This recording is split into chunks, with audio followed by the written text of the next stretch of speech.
The episode opens with Mikami Satoru, a 37-year-old office worker living a mundane life in modern-day Tokyo. Despite his age, Mikami has never had a girlfriend, but he remains content with his life. However, his peaceful routine is abruptly interrupted when he is fatally stabbed while walking home from work. In his final moments, Mikami reflects on his life and regrets not having a girlfriend. But instead of passing into the afterlife, he finds himself reincarnated in a fantastical world as a slime creature. Confused and disoriented, Mikami discovers that he possesses unique abilities, including pain nullification and predator, which allow him to absorb and mimic the skills of creatures he consumes. As Mikami explores his new form and ability, the episode opens with Mikami Satoru, a 37-year-old office worker living a mundane life in modern-day Tokyo. Despite his age, Mikami has never had a girlfriend, but he remains content with his life. However, his peaceful routine is abruptly interrupted when he is fatally stabbed while walking home from work. In his final moments, Mikami reflects on his life and regrets not having a girlfriend. But instead of passing into the afterlife, he finds himself reincarnated in a fantastical world as a slime creature. Confused and disoriented, Mikami discovers that he possesses unique abilities, including pain nullification and predator, which allow him to absorb and mimic the skills of creatures he consumes. As Mikami explores his new form and abilities, he encounters Veridora, the storm dragon, who has been sealed within a cave for the past 300 years. Despite initial misunderstandings, Mikami and Veridora strike up an unlikely friendship. Veridora explains that he was sealed by a powerful hero using a technique called unlimited imprisonment. Rimuru and Veldora discussing the unlimited imprisonment seal that has kept Veldora trapped for 300 years. Despite attempts to break the seal, they realize it won't be easy. However, Rimuru suggests a plan to analyze the seal from both inside and outside using their combined abilities.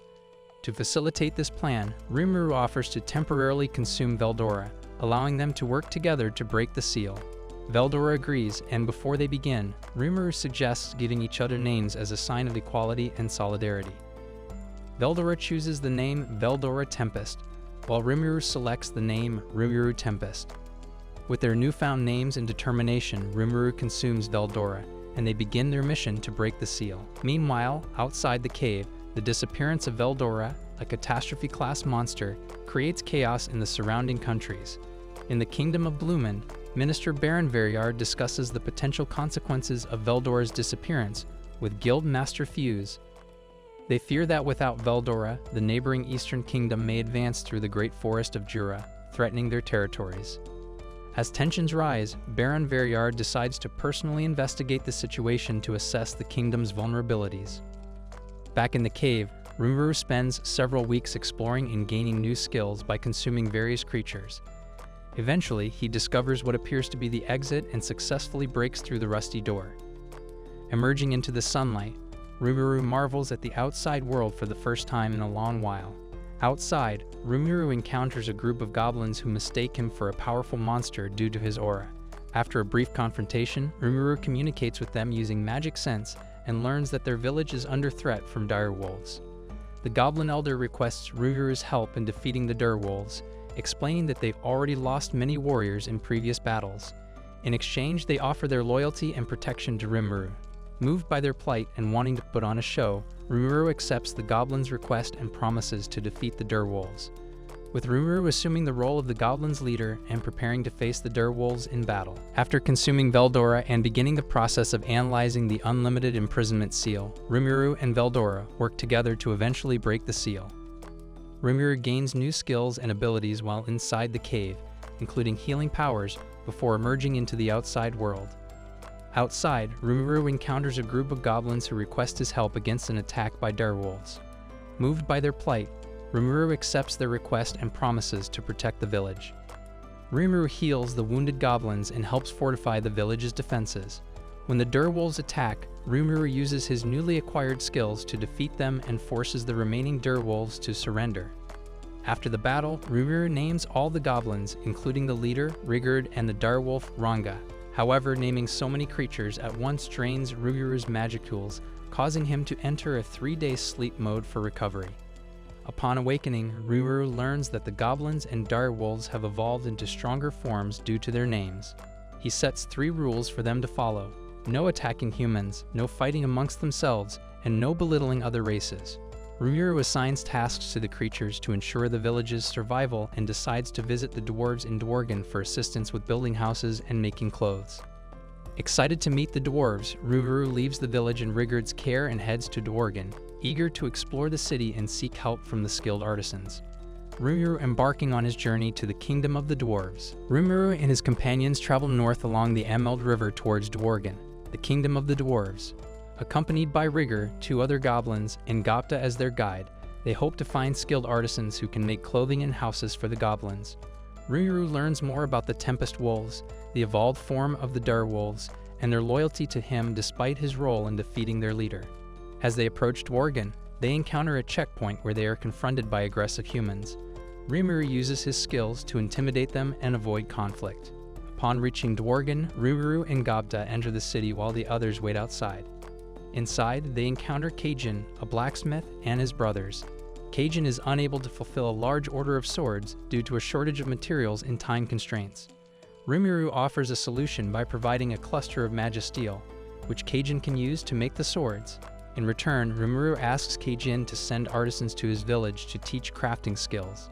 Kajin agrees, and Rimuru uses his powers to replicate the magisteel cluster into enough material for the swords. With the order fulfilled, Kajin invites Rimuru and Gopta to a party at a local establishment called Butterflies of the Night. At the party, Rimuru and Gopta enjoy themselves surrounded by elves and other guests.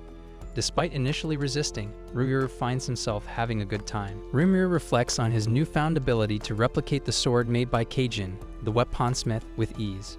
Kajin expresses his desire to leave the country to escape Minister Vesta's tyranny, and Rimuru welcomes him and his companions to join their village. At a celebratory party, Rimuru enjoys the festivities while Gopta is left unnoticed. Rimuru interacts with an elf fortune teller who teases him about his destined partner, sparking curiosity in him. Minister Vesta confronts Kajin, criticizing Rimuru's presence in the party and causing a scene. Kajin defends Rimuru, leading to a confrontation between them and Minister Vesta. Despite Vesta's provocations, Kajin maintains his composure. The next day, Kajin decides to join Rimuru's village, and they prepare to leave Dworgen. However, they are stopped by guards and brought to trial for the incident involving Minister Vesta. During the trial, King Gazel Dworgo presides over the case. Kajin and his companions are accused of assaulting Minister Vesta. Kajin defends himself, explaining that they merely scolded Vesta for his rude behavior towards Rimuru. However, Vesta presents false testimony, accusing them of assault. Despite Kajin's attempts to defend himself, King Gazel Dworgo delivers a harsh sentence. Kajin and his companions are sentenced to exile, with Kajin receiving the harshest punishment of 20 years of forced labor in the mines. Before leaving, Kajin expresses his gratitude to Rimuru and apologizes for causing trouble. He reflects on his loyalty to Rimuru and expresses his desire to serve him. Meanwhile, Minister Vesta is reprimanded by King Gazel Dworgo for his actions. Vesta is ordered to observe Rimuru closely, as the king is concerned about the slime's influence. Rimuru's party departing from Dworgen, accompanied by their new companions, Kajin and his companions, as they head towards their village. Rimuru and his companions, Kavel, Aaron, and Guido, returning to the Free Union Blumen Guild after their expedition to the Great Forest of Jura. Despite their fatigue, Guildmaster Fuse immediately requests a report on their findings regarding Veldor's disappearance.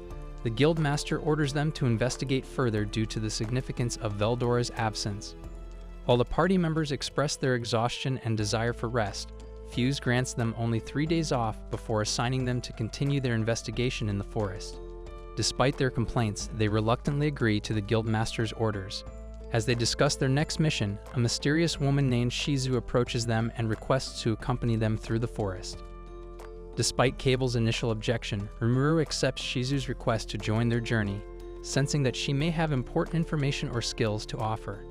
Back at Rimuru's village, the goblins are busy constructing new homes and settling into their new environment.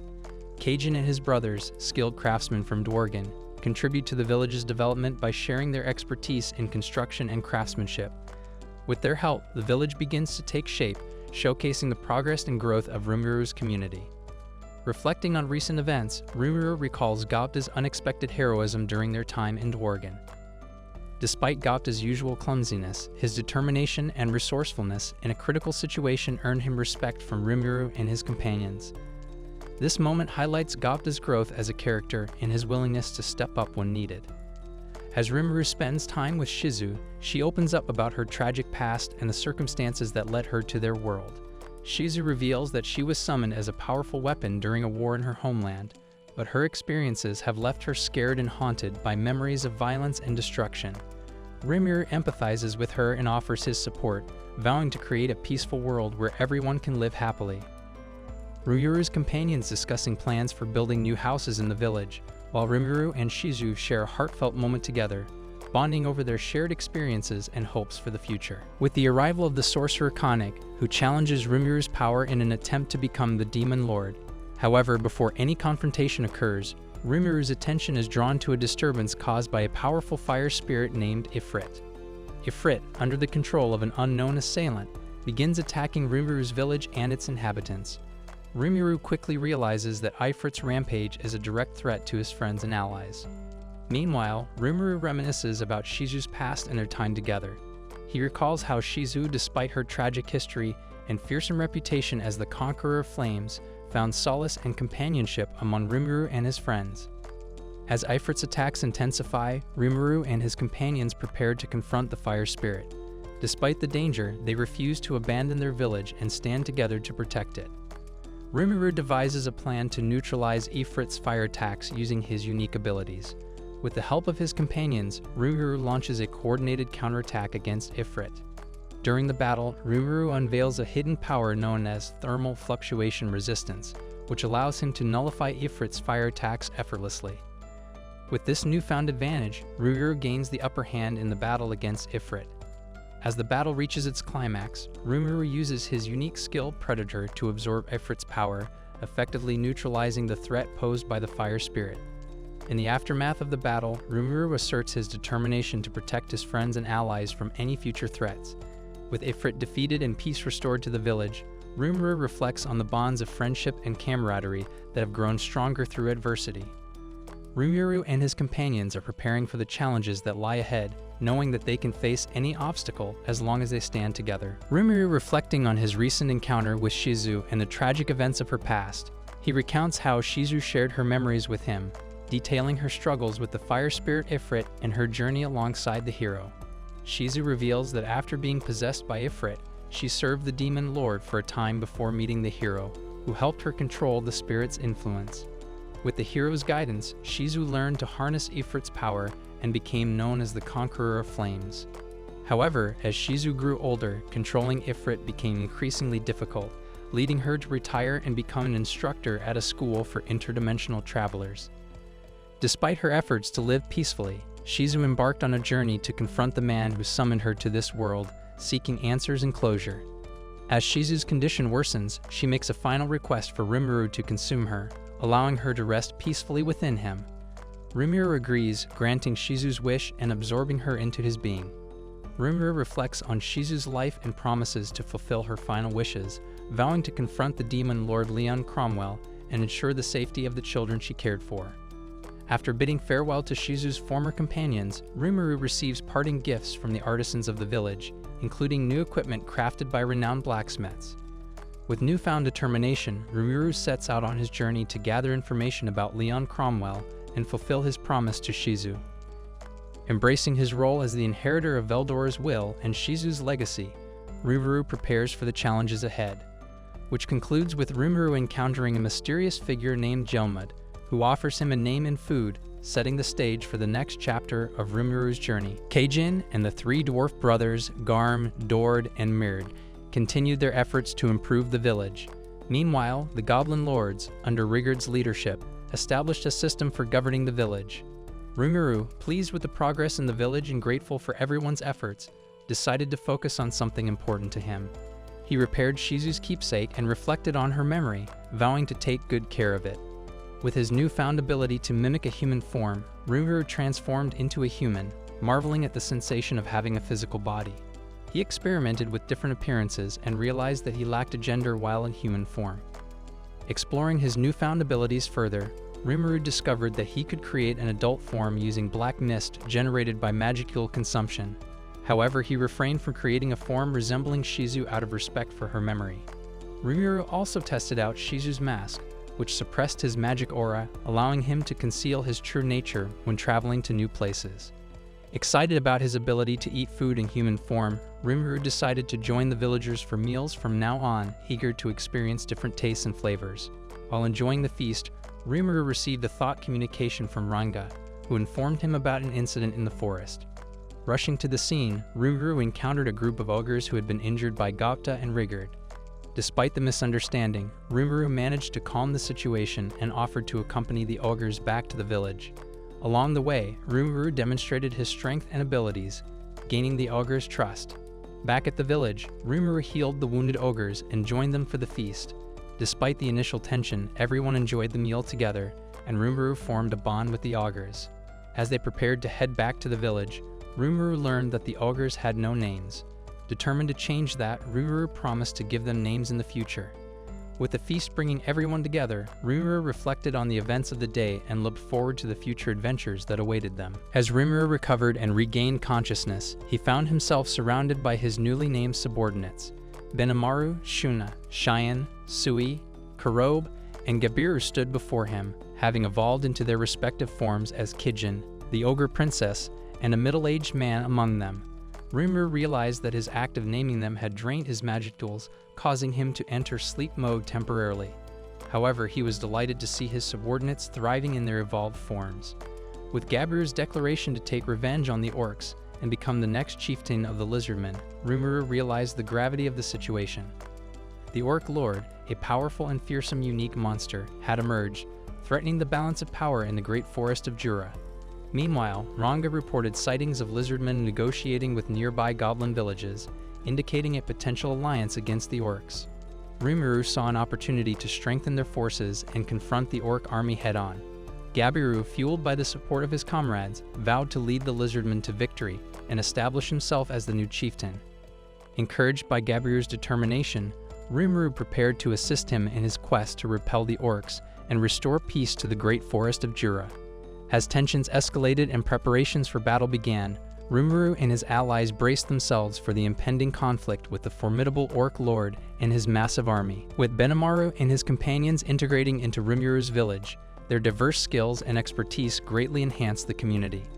Benimaru's leadership qualities and combat prowess, coupled with his comrades' specialized abilities, brought new vitality and strength to the burgeoning settlement.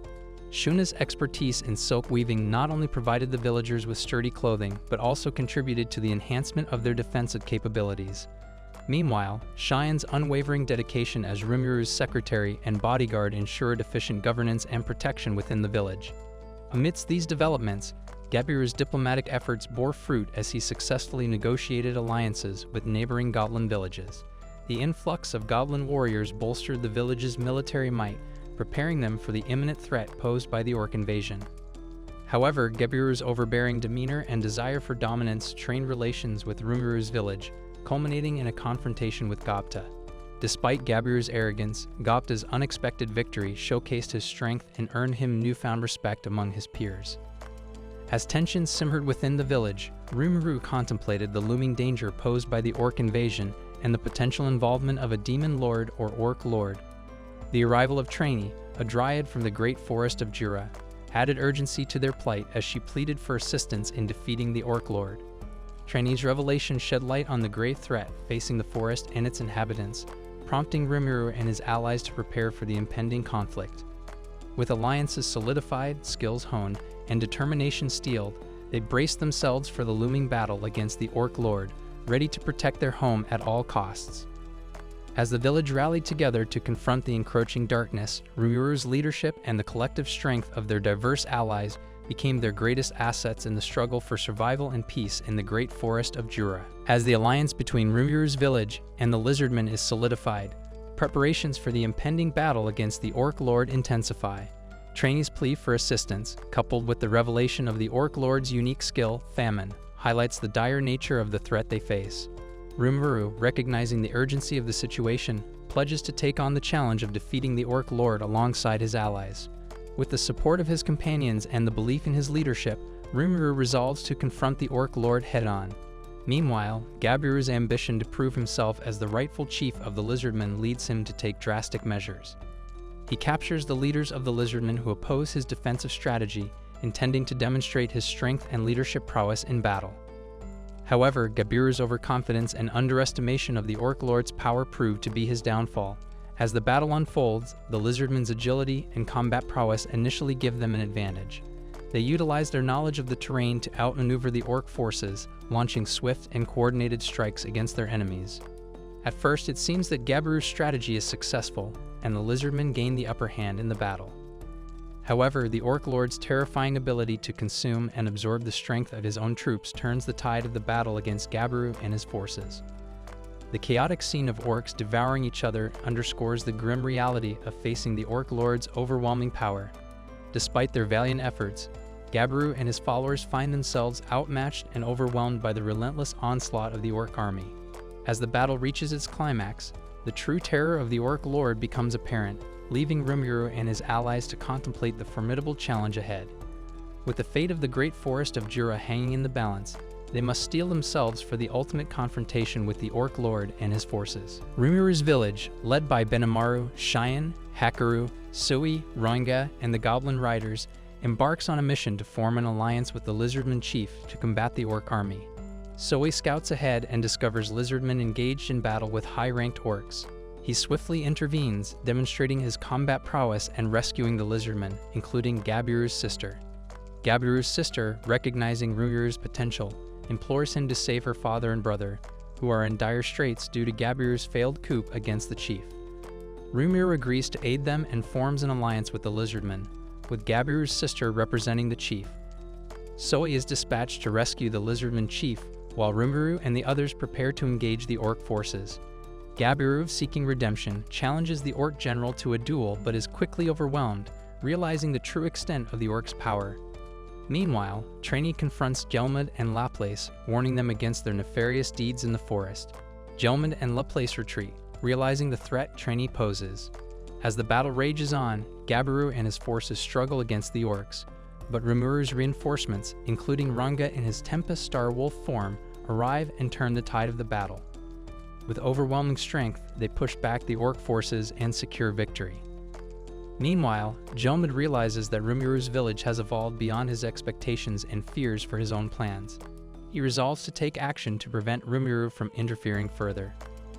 Rimuru facing off against the Orc Lord, ready to confront the source of the Orc threat and bring an end to the conflict. The battle against the Orc Lord reaches its climax as Rimuru confronts Gelmud, the mastermind behind the chaos. Gelmud, driven by his desire to create a powerful minion, reveals his plan to sacrifice Gabiru and empower the Orc Lord to become a new demon lord named Orc Disaster. Rimuru intervenes to protect Gabiru and thwart Gelmud's scheme. Despite Gelmud's attempts to manipulate the situation, Rimuru sees through his intentions and exposes him for the villain he truly is. Gabiru and his followers, who were previously deceived by Gelmud, witness his treachery and align themselves with Rimuru. As Gelmud's plans crumble, he attempts to use Gabiru as a sacrifice to fuel the Orc Lord's transformation. However, Rimuru steps in and engages Gelmud in battle, ultimately defeating him. Gelmud's demise leads to the emergence of Orc Disaster, a powerful entity fueled by Gelmud's ambitions and the Orc's suffering.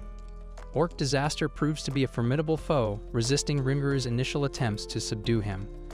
Benimaru's fire-based attacks and Rimuru's strategic use of the Great Sage ability only temporarily hinder Orc Disaster's advance. However, Rimuru's unique ability, Predator, allows him to consume Orc Disaster and absorb his power. As Rimuru consumes Orc Disaster, he also absorbs the sins and suffering of the Orc race, putting an end to their famine and liberating them from their torment. With Orc Disaster defeated, the Orc invasion comes to an abrupt halt, and Rimuru gains the allegiance of Gabiru and his followers. Gabiru pledges his loyalty to Rimuru, offering to serve as his secretary and bodyguard. Rimuru accepts Gabiru's offer, marking a significant turning point in their alliance. The episode concludes with Rimuru expressing gratitude for Gabiru's loyalty and acknowledging the beginning of a new chapter in their relationship. Representatives from various races gathering to discuss the aftermath of defeating Demon Lord Geld. Rimuru presides over the meeting and declares that he will not hold the orcs accountable for their actions during the famine. He argues that any race, under similar circumstances, might have resorted to desperate measures. Despite initial objections from some attendees, Rimuru stands firm on his decision and offers to personally take responsibility for any consequences. Rimuru proposes the formation of a grand alliance among the races of the Jura Forest, where each race contributes resources and skills to support one another. This idea receives positive responses from the attendees, and Rimuru is unexpectedly named as the leader of the alliance. Gabiru, who was previously excommunicated from his tribe, is accepted back into the fold by his loyal followers. Rimuru names Geld as the new leader of the orcs, honoring Demon Lord Geld's dying wish. He also grants amnesty to Gabiru and his followers, recognizing their loyalty and willingness to serve. Meanwhile, Rimuru's encounter with Gazel Dwargo, the hero king of the dwarves, leads to a friendly duel to ascertain Rimuru's true character. Rimuru emerges victorious, earning Gazel's respect. Gazel proposes an alliance between his kingdom and the newly established Jura Tempest Federation, acknowledging the potential benefits for both sides. Rimuru accepts the alliance and decides to name their country the Jura Tempest Federation, with the capital city named Rimuru in honor of their leader. Thus, the episode concludes with the establishment of the Jura Tempest Federation and capital city Rimuru, marking a significant milestone in their journey towards unity and prosperity. With the aftermath of Milan's arrival at the Jura Tempest Federation, Vesta, the former Minister of Technology from Dworgen, offers his expertise to Rimuru as a gift, along with his assistant, Keijin. They express their desire to conduct research in the Federation's territory and contribute to its technological advancements. Meanwhile, Gabiru and his followers seek to join Rimuru's group, hoping to serve and atone for their past actions. Rimuru agrees to accept them and grants them new names, leading to their evolution into Dragonoots. Gabiru and his team are tasked with cultivating hipot grass in Veldora's cave, while Vesta sets up a research room to develop health potions using the grass. Additionally, Milan's arrival creates some tension, as her immense power and unpredictable nature unsettle those around her.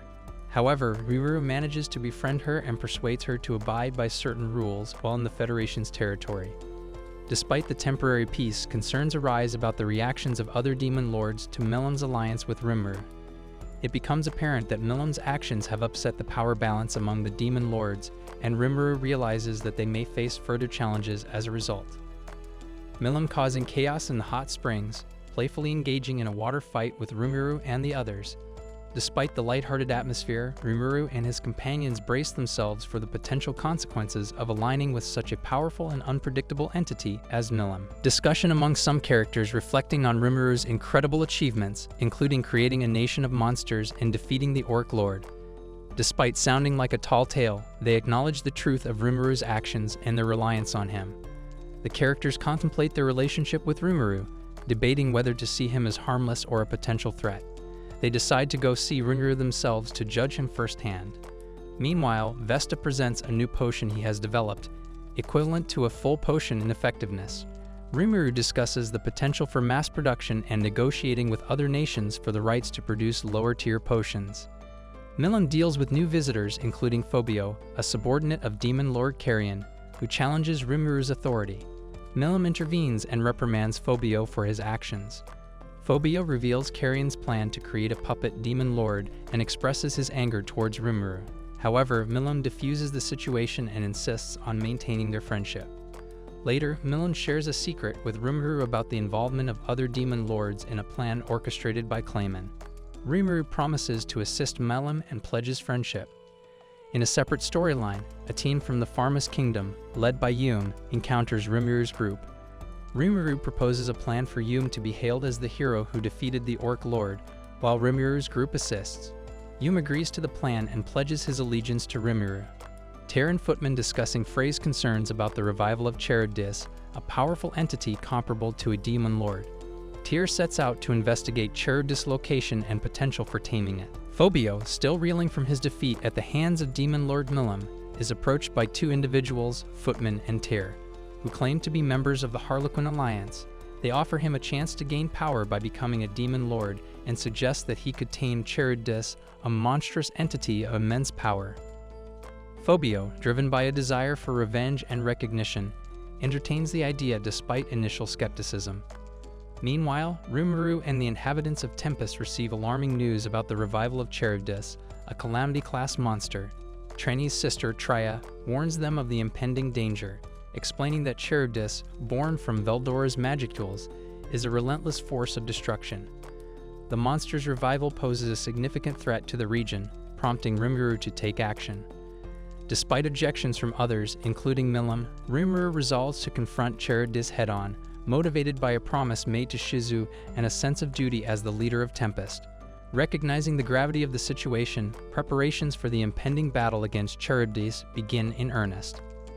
In parallel, Phobio decides to seize the opportunity presented by Footman and Tyr's offer. He sees taming Charybdis as a means to gain the power needed to exact revenge on Milim and earn recognition from Lord Carrion. Phobio's decision sets him on a collision course with Rimuru and the residents of Tempest, as both parties prepare to face the formidable threat posed by Charybdis. With the awakening of the Calamity-class monster, Charybdis, which sets its sights on capital city Rimuru. With the impending threat, Rimuru mobilizes the forces of Tempest, including Benimaru and his group, Gapta and the Goblin Riders, Geld and the High Orcs, Gabiru and his subordinates, as well as support from King Gazel and the Pegasus Knights. As the battle against Charybdis ensues, Rimuru's forces engage the monstrous entity with their various abilities and tactics. However, they quickly realize that Charybdis possesses incredible strength and resilience, making it a formidable opponent. Despite their efforts, Charybdis' skill, magic obstruction, hinders their magic-based @*, further complicating the situation. In the midst of the battle, Rimuru strategizes to isolate and weaken Charybdis by removing its magic core. With the assistance of Milim and the combined efforts of their forces, they manage to successfully defeat Charybdis, securing a hard-fought victory. Meanwhile, Phobio, who was manipulated by Charybdis, is spared by Rimuru and forgiven for his actions. Rimuru also negotiates a non-aggression agreement with Demon Lord Carrion, further strengthening diplomatic relations between their nations. Following the battle, Rimuru and the inhabitants of Tempest return home victorious, marking the end of the ordeal and the restoration of peace to their land. Peace has returned to the city of Rimuru after the defeat of Charybdis, and Rimuru takes some time to relax and enjoy the fruits of their victory. With Charybdis defeated and an agreement made with Demon Lord Carrion, Rimuru reflects on the recent events and the progress made in solidifying the Jura Forest Federation. Meanwhile, Rimuru's attention turns to the children from the free school, who were one of Shizu's main concerns. He decides to travel to the kingdom of Ingrescia, where the school is located, to fulfill Shizu's wish of helping these children. Rimuru is accompanied by Rangda, and they arrive at the royal capital of Ingrescia. Upon arrival, Rimuru conceals his true identity and visits the Free Guild headquarters to meet Grandmaster Yuki Kagurazaka, who was Shizu's former student and the founder of the school. Rimuru discusses his intentions with Yuki and expresses his desire to help the children. Yuki explains that the children at the school are summoned ones, brought to this world with a specific purpose and cursed to eventually *E due to the overwhelming energy within them. Despite knowing their fate, Rimuru is determined to help them and promises to do whatever he can. Rimuru then visits the school and introduces himself as the new teacher. However, he is surprised to find that the children are rowdy and spirited, far from the meekness he expected. Nevertheless, Rimuru is resolved to fulfill Shizu's wish and help these children find a way to live their lives to the fullest. Rimuru's interactions with the children at the free school and his determination to save them. Rimuru takes on the role of their teacher and conducts a mock battle to assess their abilities and build trust with them. Despite their initial reluctance, the children gradually begin to trust Rimuru as he demonstrates his strength and sincerity. During a picnic, Rimuru continues his efforts to bond with the children and offers them a reward for their hard work.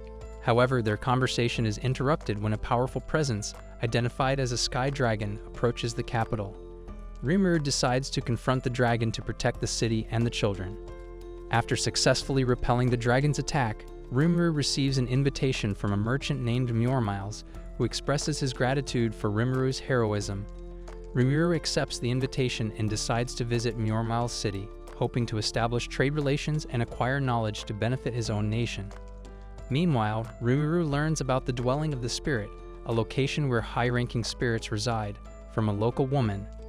Determined to find a way to save the children, Rimuru sets his sights on reaching the Dwelling of the Spirit and seeks further information about its location.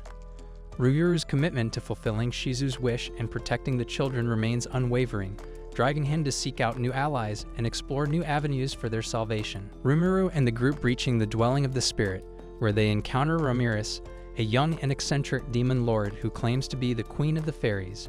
Ramirez guides them through the labyrinthine paths of the dwelling of the spirit and explains that she can help summon high-ranking spirits to inhabit the children's bodies and control the magical energy within them. As they delve deeper into the labyrinth, they face a trial in the form of a powerful golem crafted by Ramirez. Despite the challenge, Rimuru manages to defeat the golem and impress Ramirez with his abilities. Ramirez reveals that she can grant the protection of the spirits to heroes, including the fallen hero Leon, who has become a demon lord. She also offers to assist Rimuru in summoning high-ranking spirits to inhabit the children. Finally, they reach the innermost depths of the dwelling of the spirit, where Rimuru prepares to call forth high-ranking spirits to save the children.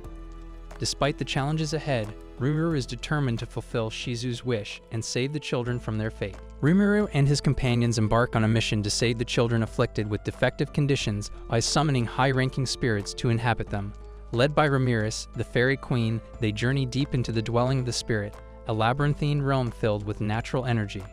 As they begin the summoning process, each of the children, Kenya, Ryota, Gale, Alice, and Chloe, takes their turn to call out to the spirits. Despite initial doubts, the spirits respond, and Rimuru, utilizing his unique skills, successfully unifies the spirits with the children, granting them control over their magical energy. However, during Chloe's summoning, a powerful and enigmatic entity manifests within her, causing concern among the group. Rimuru's great sage appraises the situation, revealing the entity to possess immense energy and an unknown origin. Despite the uncertainty surrounding Chloe's condition, Rimuru and his companions manage to stabilize her, ensuring the safety of all the children. Grateful for Rimuru's assistance, Ramirez agrees to help summon a demon to possess a replacement golem, as per their agreement. With the children now safe and free to live ordinary lives, Rimuru offers them identification and invites them to join the Free Guild, providing them with opportunities for their future. As the episode concludes, Rimuru bids farewell to the children, reflecting on his journey from an ordinary human to the leader of a burgeoning nation, while acknowledging the challenges he has faced and the bonds he has formed along the way. Rimuru is desperately summoning a demon to aid him in his quest for revenge against those who harmed Shizu.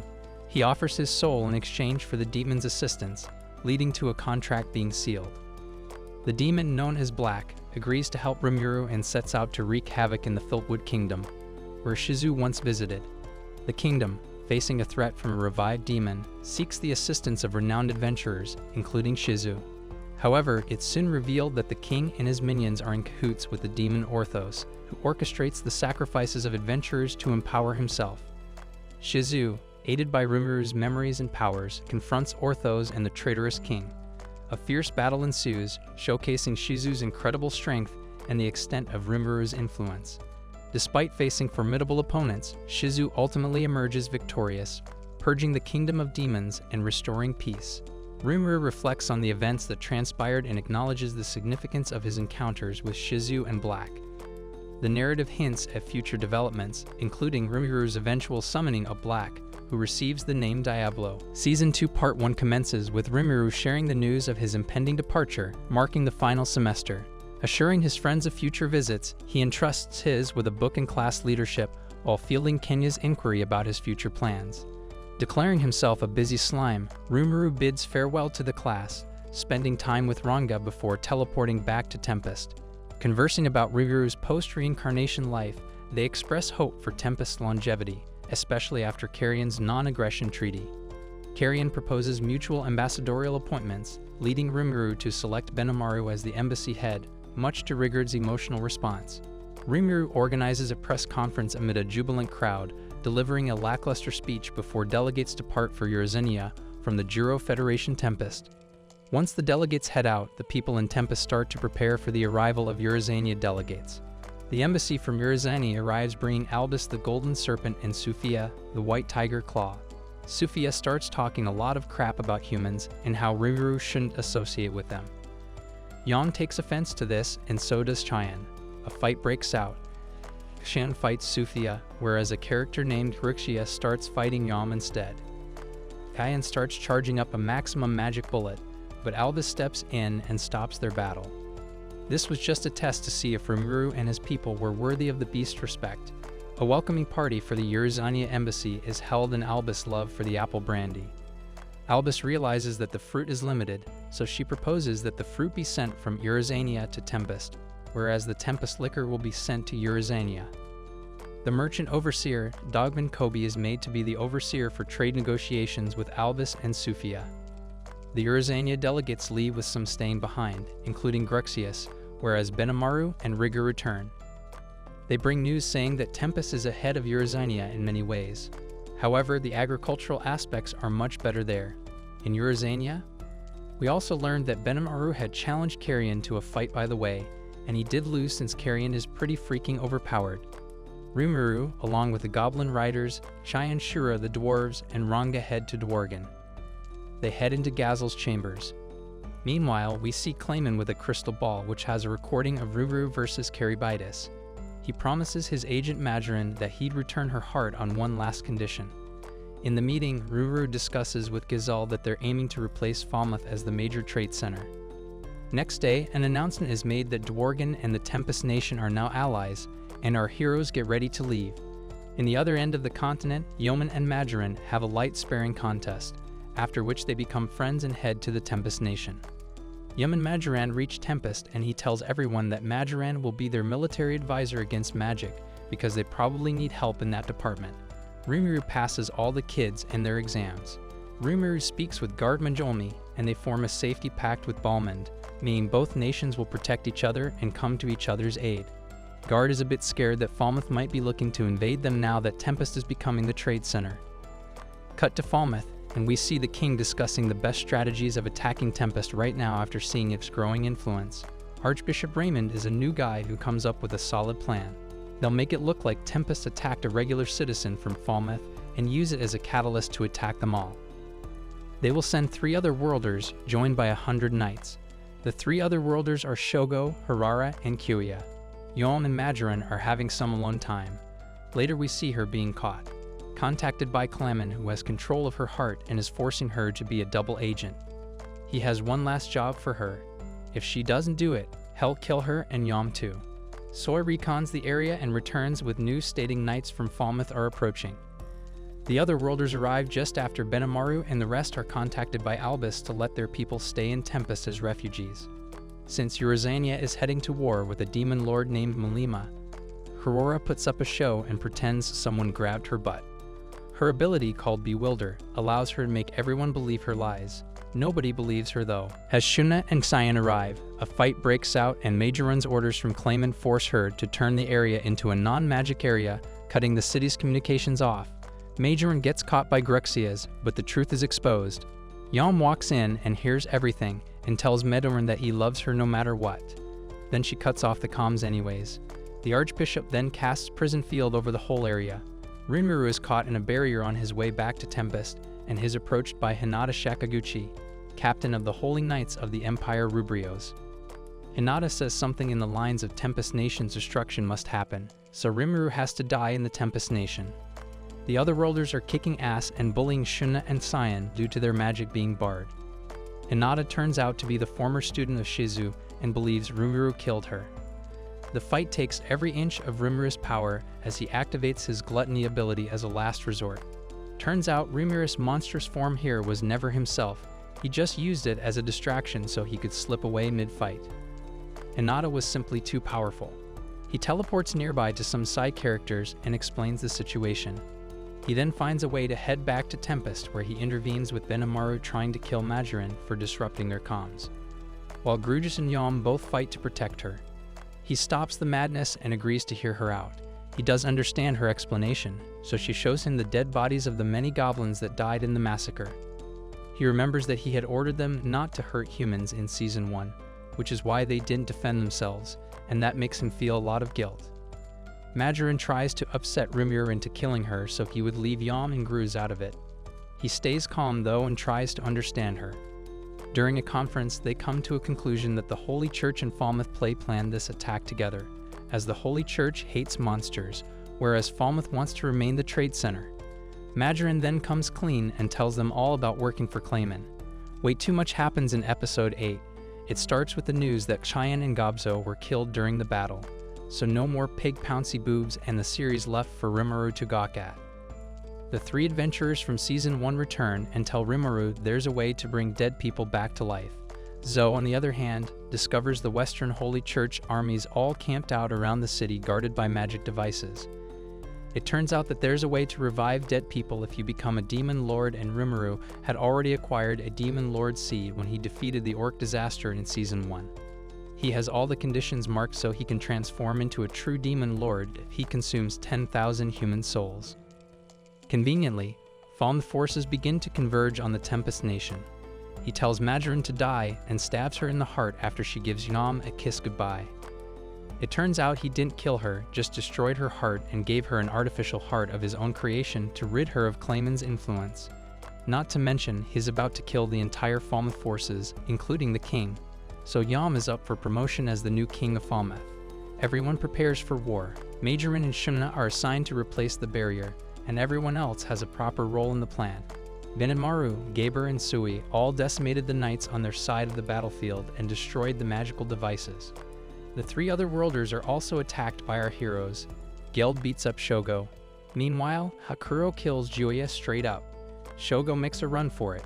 After Geld uses his riot ability, Shogo finds Kurata and kills her to use the survivor ability that does nothing though. Geld kicks his ass down and Shoei regenerates. Then he gets his ass kicked again and again and again and again until a new character named Rosen appears. He takes Shogo and teleports out. All four magical devices are now destroyed. Shunna and Majorin recreate the barrier to keep the souls in. Now Rimuru prepares to kill the entire army. Before that though, Rosen kills Shogo and takes over his body instead of helping him, making him the most powerful Magian in Falmouth's history.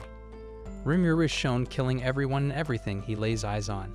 In the final moments, Falmouth forces are a fish in the barrel due to the magical barrier, so they can't escape. He keeps killing them one by one, taking out hundreds and thousands and reaching closer to the 10,000 goal so he can transform into a demon lord. He even kills Rosen and thus pushes the king to open negotiations. He tries to lie his way out of this, but Rimuru blows his arm off. Rimuru uses his new skill, Merciless, which takes out any soldiers who give up in the face of battle. He takes out all the soldiers using this ability and is ready to transform into a demon lord. After his transformation, he summons 3 demons who aim to serve him, and all of his other followers will receive extra perks. Now too.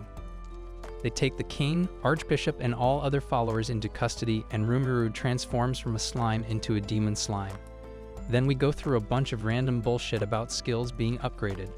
Merciless is traded for an upgraded Gluttony, which is then upgraded to the Beelzebub skill. It turns out Rosen is still alive due to Shogo's survivor ability. Rosen then gets bullied by Black, one of Rimuru's new demons, until he passes out. Rimuru's transformation completes, and he uses the magic kill's energies to resurrect everyone around him. But he doesn't have enough energy, so he uses the other 2 demons he had created earlier and uses their energy to use the spirit art of resurrection. He then passes out. Rimuru regains consciousness in Shan's arms with her boobs resting on top of his jello head. His followers had all evolved into more powerful beings, along with his great sage ability, which transformed into an ability named Raphael. Cut Slime and Urizania as Carrion decides to take her on alone while everyone else retreats. However, Demon Lord Free jumps in and grabs Carrion from the back and slits his throat, killing him. Urizania is entirely wiped out, but the citizens are brought to safety in Tempest. It turns out Free was seen flying back to Clayman's domain after the fight had occurred. After the meeting, Black requests Rimuru to allow Black to serve him. Rimuru agrees to this and gives him the name Diablo, increasing his power level by a lot. Now Rimuru has a few things on his mind, a few concerns if you will. The inevitable showdown with Clayman is coming up. The aftermath of battling Falmouth and the king who's captured at the moment, as well as the Western Holy Church and Hinata Sakaguchi who are still after them. However, Raphael chimes in and tells Rimuru that everything's going to be fine because Valdora is almost free. Raphael uses his soul energy to create a body double for Valdora's soul to inhabit, which turns him into a blonde Chad guy with red tattoos on his face. This is where Part 1 ends and Part 2 begins. Rimuru and Veldora arrive at the Jura Tempest Federation after Veldora's gotten his new body. Rimuru introduces Veldora to everyone, but no one believes it's him. Training arrives and shows respect to her Lord Veldora. The citizens then celebrate their lord's arrival. Rimuru explains to Benimaru and Rigurd how he freed Veldora and why he kept this secret. Cyan turns into a better cook than ever before due to her new ultimate skill. After celebrating is over with, Rimuru talks to the Beast Keepers where they plan to save Carrion and defeat Demon Lord Clayman. During the meeting, the dwarf king Gezel Dwargo arrives and tells them that the kingdom of Farminus will attack them, so he came in with reinforcements. Rimuru explains that he's already taken care of it, but Erold Grimwald, Archduke of the Sorcerer's Dynasty Sarian, arrives and attacks Rimuru. Erin arrives and stops him, apologizing for her father's actions. Now they're all part of this big meeting. We get a glimpse into the inner sanctum of the Holy Empire, Ruberios. A man named Laplace is confronted by a vampire in priest robes. He gets torn to shreds by the vampire's red beam attack in the next scene. Laplace is completely fine and holding an audience with Yuki Kagurazaka, the Free Guild's Grandmaster. Yuki notifies him that the transfer of the Alliance's president's soul into a homunculus is complete and points to Laplace to an elf woman named Kigali. Laplace laughs at the current form of the president when comparing it to her prior appearance as he welcomes the president Kazarim back. He tells Yuki of the vampire attack in the inner sanctum that he faced, and Kigali realizes it's the demon Lord Valentine, who also goes by the name Blood Tyrant. They decide to hold Walpurgis of the Demon Lords since they had the required amount of Demon Lords in Clayman, Milim, and Free. Meanwhile, in Tempest, meetings between the monsters and foreign leaders takes place. Everyone is shocked at the sight of Eldora and Fuse faints out of pure shock. Gezel and Erold request a private conversation with Rimuru, where Rimuru explains all the events leading up to the current moment. Erold promises friendly relations with Tempest while they create a fake story to tell the public regarding Falmouth's army's disappearance. Fuse is shocked again when he hears Rimuru fought Hinata Sakaguchi, and he wonders who sold him out to Hinata. He thinks of all the people who know his history with Shizu, and only Yuki comes to mind. Raphael confirms his suspicions that it was indeed Yuki. Rimuru and the rest of the people are still in the meeting. Rimuru shares his plans to back Yum as the new king of Falmouth. Gezel tests him with a series of questions to see if he has what it takes to rule a kingdom, and Yum answers everything truthfully to the best of his abilities. Gezel appreciates the young aspiring king and likes his answers. Meanwhile, Erold begins to respect Rimuru as a man of honor after he hears Rimuru say that all he wants is a world that is truly consumed by peace with no sadness, only prosperity, love, and smiles. Now united, Rimuru and his allies look forward to their biggest enemy, Clayman, who is currently preparing for the Walpurgis, the meeting of all the demon lords. As the meeting concludes, Ramirez enters with an ominous warning regarding the fate of the Tempest Nation. Ramirez warns the united leaders that she's been summoned to the Walpurgis, and on the other hand, has been working her way around the prisoners through torture, and it works because she finds some genuinely critical information. She finds that the Western Holy Church plans to attack them in the name of God. Rimuru orders Diablo to help several of the leaders in escorting the prisoners back to their homeland, and to also make sure regarding the security matters there. The scout sightings come with a report that an army of 30,000 soldiers is approaching Tempest. Rimuru decides that their targets are the remaining Urzenian refugees, who Clayman intends to kill in order to become a true demon lord, although that doesn't matter because they're unable to stop the approaching attack. The talk is still on in Tempest. With all these species supporting Rimuru's decision to throw Clayman off, Raphael and Rimuru devise a plan to teleport the entire army and cut off Clayman's attack. However, Rimuru wants to end it before that is necessary, so Rimuru decides to attend the Walpurgis himself. Meanwhile, Diablo and Cyan go against each other to see who's better to accompany Rimuru, but come to quick agreement over their respect for Rimuru. Rimuru decides to bring Shine and Ranga with him to the Walpurgis, while Ramirez takes Beretta and Trenny with her.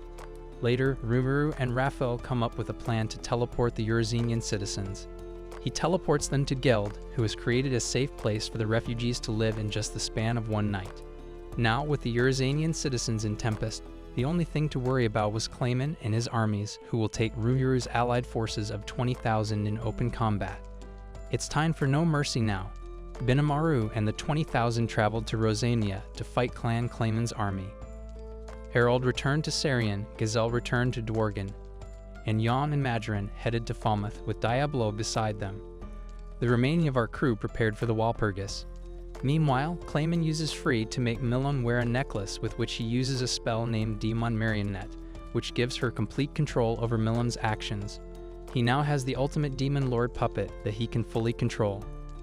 The pre-Walpurgis banquet begins with Demon Lord Platinum Saber, aka Leon Cronwell's arrival into the chamber of old friend Guy Crimson. They discuss their plans over Clayman and Rimuru. One of 4 true dragons, the white ice dragon Velzard makes her first appearance due to the news, in fact, that her brother, the storm dragon Veldora, has awakened and Rimuru has a link to him for breaking his seal. Leon leaves, but Guy makes sure to ask Velzard if she would accompany her to Walpurgis. She declines, stating that she's not interested in it. It all adds up with the connection, which makes Walpurgis all the more interesting for the higher demon lords. The stage is set for the moment that will be defined, combining this series unlike anything else. Rimuru continues with preparations for Walpurgis, including pouring the soul of Trainee into a doll made out of the driest tree. This evolves Trainee into a driest doll dryad, which grants her full freedom to go anywhere she wants, and will also allow her to accompany Ramirez without any concerns.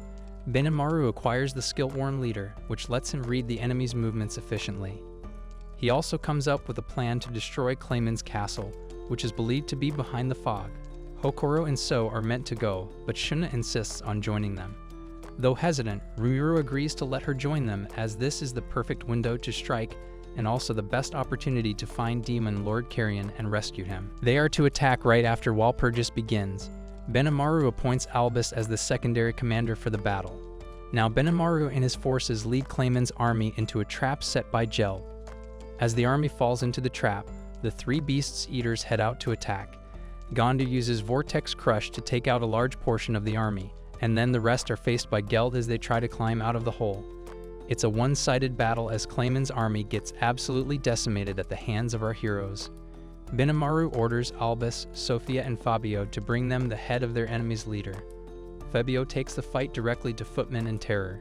Gel joins him and the 2 fight, whereas Albus has located the Amaza of the 5 Fingers, but he deceives her with a surprise attack. However, Gobita and the Goblin Riders arrive to help Albus out, but they quickly realize that Albus can take them on her own, and they leave her to decimate her opponent. Hermes is throwing hands against Gobudo, who is proving to be a tough opponent for the Dragon Faithful. Meanwhile, Sufai is not having the best of luck against Head Priest Midray himself. She's having trouble keeping up with his speed and strength. Gaber, on the other hand, defeats Hermes and has him at the tip of his trident. Midray then takes on both Gaber and Sophia at the same time. Albus, on the other hand, is showing Yamza what true pain tastes like until he receives his trump card. A shadow clone, it turns out, though. Albus is still confident that it's a shitty trump card, and it turns out that it's actually quite bad because she pulls out her beast form and rips the Dragon Faithful to shreds and disintegrates Yam's doppelganger and puts him on his knees by breaking his limbs. He obviously surrenders. What else can you do in a situation like that? However, Clayman feeds him an orb as a puppet master, which turns him into a bloated monster known as Cherubitus. Midray stops fighting Gavadu and Sufia at the sight of Cherubitus, and they team up to repel the monster's fury. Albus stays the fight, but Benemedo arrives to the scene and launches a full frontal assault by using Vanish Hell Flare. He destroys the monster in one hit, completely disintegrating it into non-existence. Benimaru is almost about to attack Midray and Hermes, as well as the Dragon Faithful, but he's stopped by Gabadu and Sufia, who told him they're the servants of Lady Milam. On the other end of the battle, Jelt and Fabio are being bullied by Footman and Tur until the 2 claimant supporters escape by teleporting away. The 2 lay on the ground, happy they survived and swearing they'll win next time. In Tempest, Ruiru, Cheyenne, and Ranga are preparing for the Walpurgis with the help of Shuna. Shuna then takes her leave and teleports away from them so she can aid with the attack on Clayman's castle. Rimuru is briefed about who will be at the Walpurgis as Veldora talks about how he has no interest in attending such events. He recalls all the demon lords he's fought as well as the demon lords he remembers flaunting his strength during your conversation. A demon with the same presence. As Diablo enters the scene, she's a woman named Misery who is ordered by Demon Lord Guy Crimson to bring Rimuru to him. A portal opens up and all 6 of the heroes enter through it, leaving Veldora behind. In Urizania, So, Hakoru, and Shuna are looking for Clayman's castle. Within the fog, they fall into a trap and a swarm of skeleton soldiers spawn around them. It is led by Adelman, the index finger of Clayman, also known as the White King. He orders them to leave or submit their lives to him. They realize they have no escape other than to defeat Adelman.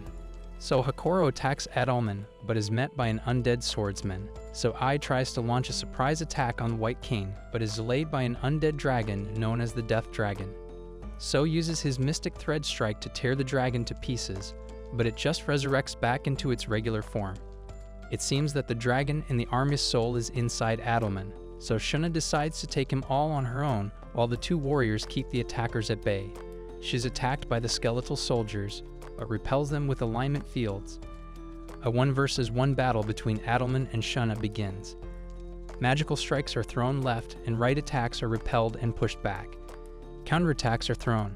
However, Shuna quickly overpowers the White Knight and uses overdrive and decimates him entirely. The trio now has its eyes on Clayman's castle, but it turns out Adalman is still alive and swears his complete allegiance to Princess Shuna, who had proven herself as a champion of magic, who later makes them realize Rimuru is who they should be worshipping. Adalman takes them to Klamath's castle.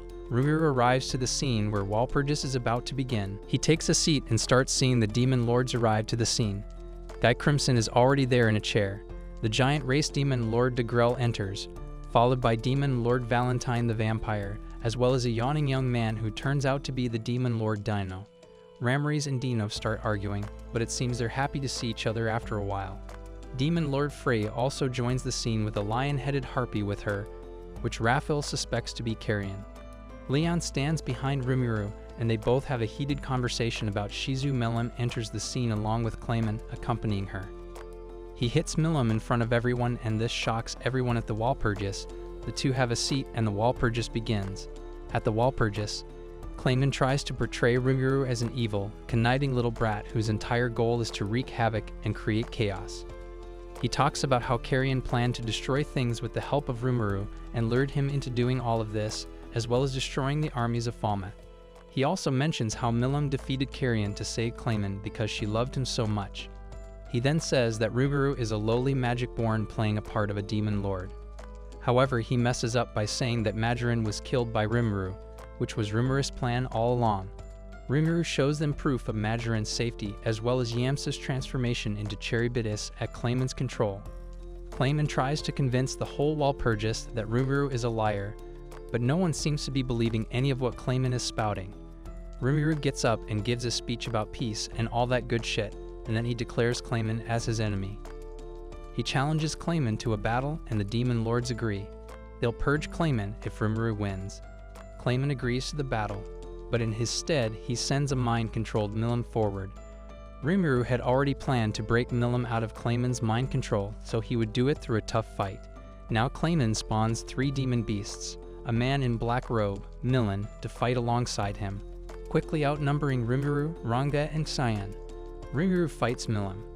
Meanwhile, Cyan takes on the robed figure and Clayman Ranga takes on all 3 of the demon beasts using his doppelgangers.